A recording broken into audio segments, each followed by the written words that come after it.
दोस्तों जय भीम नमो बुद्धाय। आपको इस वीडियो में वह सच्चाई बताई जाएगी जो वास्तव में आज तक किसी ने आपको बताया नहीं है। दोस्तों सबसे पहले तो श्राद्ध के नाम पर जो पोंगे पंडित होते हैं, जो कि पाखंडी होते हैं, वो श्राद्ध के नाम पर लोगों को कैसे बेवकूफ बनाते हैं और ये बात इस तरीके से समझाते हैं कि जैसे अमेरिका के अंदर अगर पैसा पहुंचाना है तो 1000 रुपए जैसे बैंक अकाउंट में डाल दिया तो भैया उसके अकाउंट में पैसे पहुंच गए। तो इसी तरीके से पंडित को श्राद्ध के टाइम जिस व्यक्ति के नाम पर खाना खिलाते हैं वह उस व्यक्ति तक पहुंच जाता है, जैसे अमेरिका में पैसा पहुंच गया और मैसेज आ जाता है।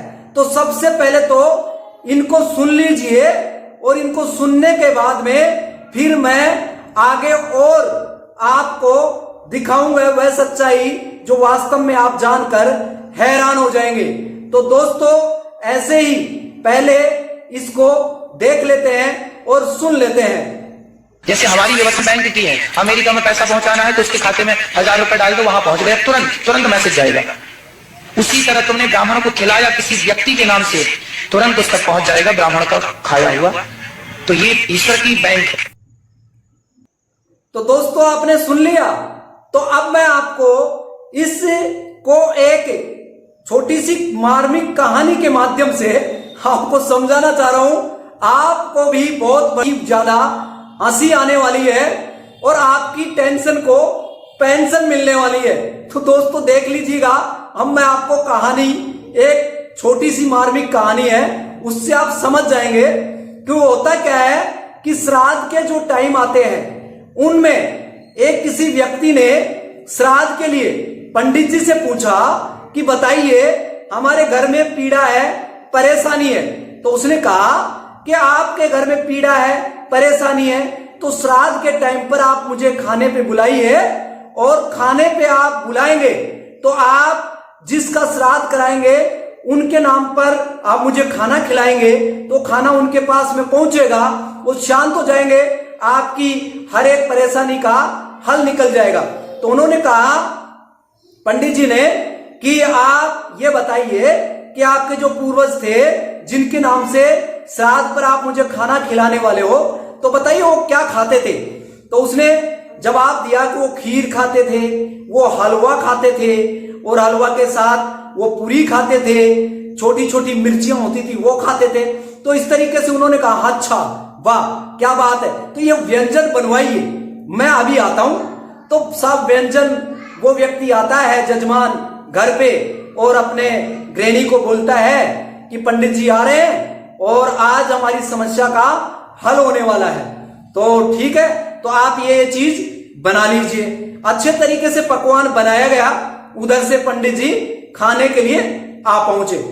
आराम से दावत उनको बिठाया गया और उनको अच्छे से व्यंजन परोसे गए, जिसमें गरम गरम खीर परोसी जा रही है और खीर के साथ उनको हलवा परोसा जा रहा है और इसके साथ पूरी परोसी जा रही है, मिर्ची परोसी जा रही है। तो इस तरीके से उनको कहा गया पंडित जी साल भर का अभी खा लीजिए और दबा के खा लीजिए, क्योंकि हमारे जो पूर्वज हैं वो फिर बाद में हमारे को साल भर तक परेशानी नहीं करे, अगले साल तक हम 1 साल तक बड़े खुशी आराम से रहे।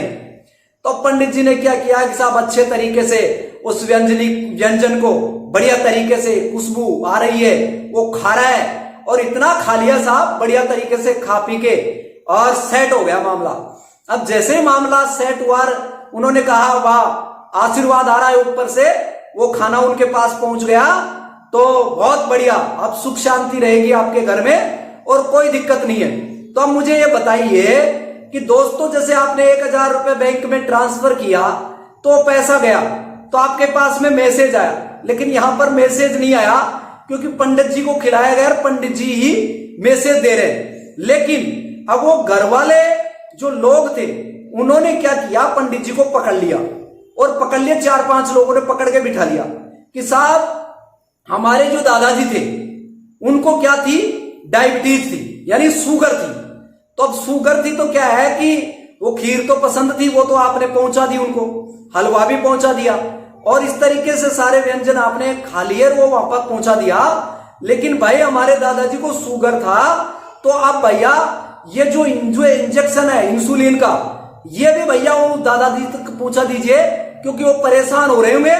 तो भैया पंडित जी को क्या कर देते हैं, लिटा देते हैं बढ़िया तरीके से, और भाई उसके इंजेक्शन लगाना शुरू कर देते हैं। तो वो कहता है कि भाई आप बताओ उनको डायबिटीज है और आप मेरे को इंजेक्शन लगाने से क्या ये पूछ जाएगा वहां पर?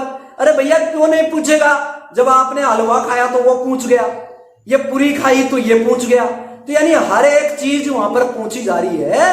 तो भैया ये इंजेक्शन भी हम लगाएंगे और ये तो पूछेगा भैया।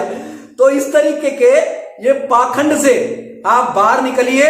और एक और है धीरेन्द्र शास्त्री, जो पाखंडी बाबा है, वो ये कहता है कि जैसे महात्मा जो गौतम बुद्ध है, भगवान गौतम बुद्ध है, उसने क्या है शांति के लिए यानी भगवान की प्राप्ति के लिए ऐसे बोलते हैं कि उन्होंने घर त्याग दिया। इसी तरह महावीर स्वामी जी ने घर त्याग दिया, मीरा ने घर छोड़ दिया।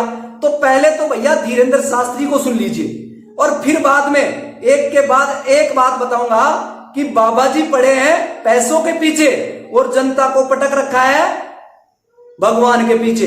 तो दोस्तों अब आप खुद एक बार पहले तो ये धीरेन्द्र शास्त्री से इनके बोल सुन लीजिए, ये क्या कहना चाह रहा है, और इसके बाद में इनकी भी मैं सच्चाई बताऊंगा।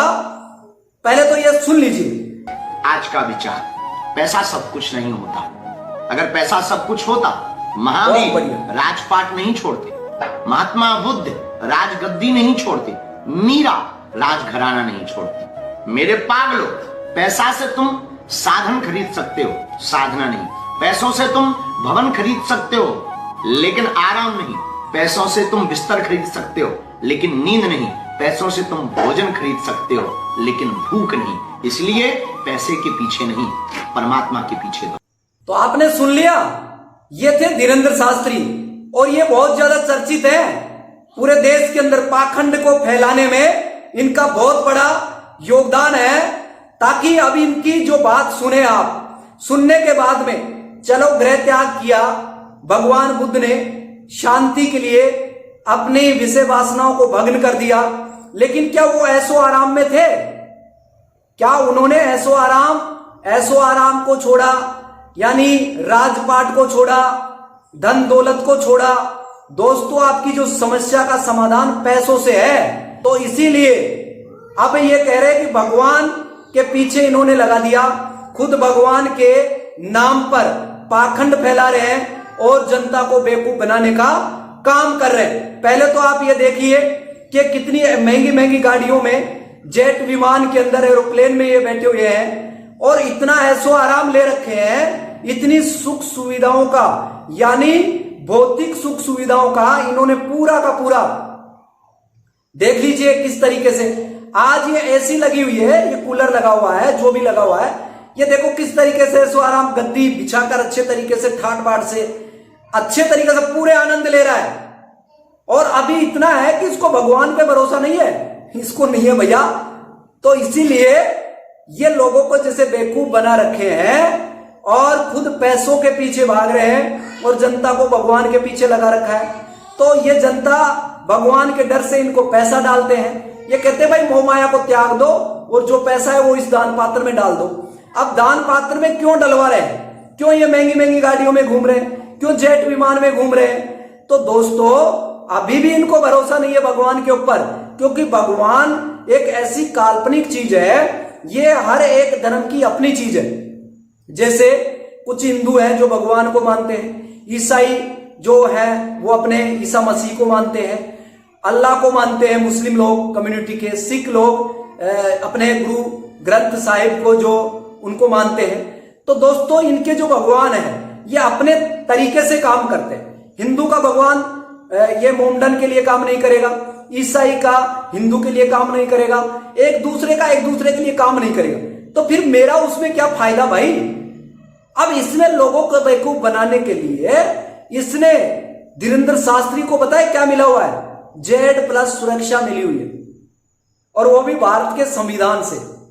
तो इसीलिए दोस्तों ये पाखंड से बाहर निकलिए और अपने धंधे पे ध्यान दीजिए, क्योंकि कबीर दास जी ने धंधे से बढ़कर कोई भगवान के बारे में उसने नहीं कहा। भगवान के बारे में तो कबीर दास जी ने यह कहा है कि पत्थर पूजे हरि मिले तो मैं पूजू पहाड़, इससे बढ़िया चाकी बली जो पीस खाए संसार। लेकिन वो धंधे के बारे में क्या कहते हैं? उठ कबीरा करत कर बैठे देगा कौन, उठ कबीरा करत कर बैठे देगा कौन, धंधे में धन नीबजे जे पंखे में पवन। जैसे पंखे में पवन पंखा नहीं लेके आता है, एटमॉस्फेयर से हिला कर देता है, ऐसे ही आपका धंधा है, आपका व्यापार है, उसको नहीं छोड़ते हैं। अपने हाट की दुकान को देख सकते हैं, कोई भी बढ़िया है वो उठता है वहां से। जितने भी जो लोग हैं या आपको कर्म कांड में धकेल रखा है और कर्म कांड करने के लिए दिशा निर्देश देते हैं और खुद अपने धंधे को ना छोड़ते हैं, ना कहीं जाते हैं, लेकिन ये सारे के सारे पाखंड आप लोग कर रखे हैं। और इसका सबूत मैं आपको दिखा देता हूं शूद्रों के लिए। आप ये देख लीजिए, इसमें बाकायदा कहा गया है कि शूद्र का मतलब होता है मूर्ख लोग, जो कि पत्थर को भी पूजते हैं। आप इसको पढ़ लीजिए और इसको समझ लीजिए। मैं स्क्रीन ये डाल देता हूं और इसको देखिए, आप देख लीजिए, आप इसको पढ़े आप खुद। यानी मिट्टी को, पत्थर को और न जाने किन किन को अगर ये लोग पूजते हैं तो कहने का मतलब ये लोग मूर्ख हैं। और खुद ग्रंथ कह रहे हैं इनके कि कभी पत्थर को इनको नहीं पूजना चाहिए। लेकिन ये शूद्र जो लोग हैं, जो भारत के मूल निवासी हैं, जो आदिवासी हैं, ये लोग इस पाखंड में, कावड़ में, इनमें न जाने किन किन प्रतिक्रिया क्रियाओं में इनमें लगे हुए हैं। इसीलिए इनकी दीनहीन जो हालत है ये खुद के कारण से है। अगर आपका कारण समस्या है आपके घर में तो निवारण की तरफ आपको भगना चाहिए, ना कि समस्या की तरफ भगना चाहिए। इसी तरीके से अगर मंदिर में समस्या का समाधान होता तो योगी आदित्यनाथ मंदिर को छोड़कर संसद में नहीं आता।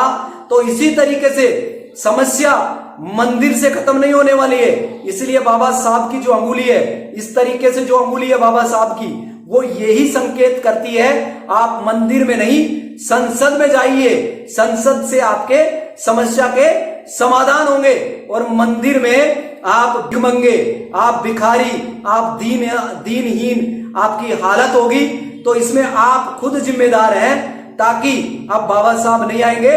बाबा साहब ने जो रास्ता आपको बताया, भगवान बुद्ध ने जो आपको रास्ता बताया, उस रास्ते पे आप चलेंगे तो इन पाखंड से बाहर निकलकर आप अपने जीवन को बहुत ही बेहतरीन तरीके से जी पाएंगे। क्योंकि प्रकृति का ये नियम है, जन्म और मृत्यु अटल सत्य है। जैसे सूर्य निकलता है, शाम को अस्त होता है, इसी तरीके से इंसान इस दुनिया में आता है और इंसान इस दुनिया से चला जाता है, लेकिन उसका कर्म महान होता है। यानी कर्म महान होता है।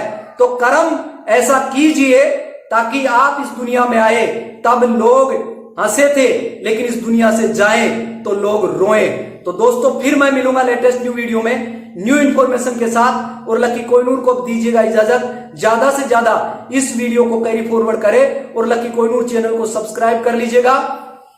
धन्यवाद, शुक्रिया, जय भीम, नमो बुद्धाय।